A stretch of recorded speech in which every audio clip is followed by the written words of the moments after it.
4个鸡腿先解冻，趁这个时间上楼顶摘点9层塔，清洗干净后晾干水分。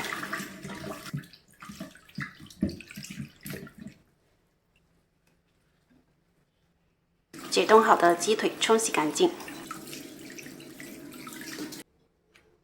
用剪骨刀将鸡腿骨剔掉，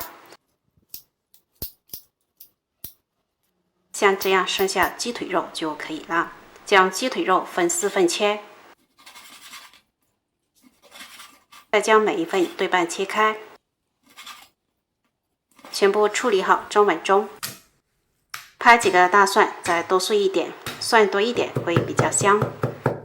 收入碗中，加1汤匙生姜汁、半汤匙生抽、1汤匙蚝油、适量的盐、1/3汤匙的五香粉、1茶匙白糖，先抓拌均匀。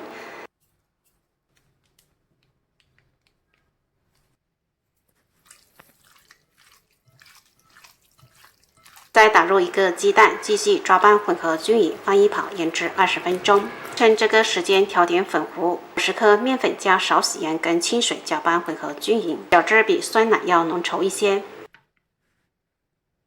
倒入腌好的肉中，搅拌混合均匀后，将每一块肉都均匀裹上地瓜粉，炸出来会有颗粒感，特别酥脆。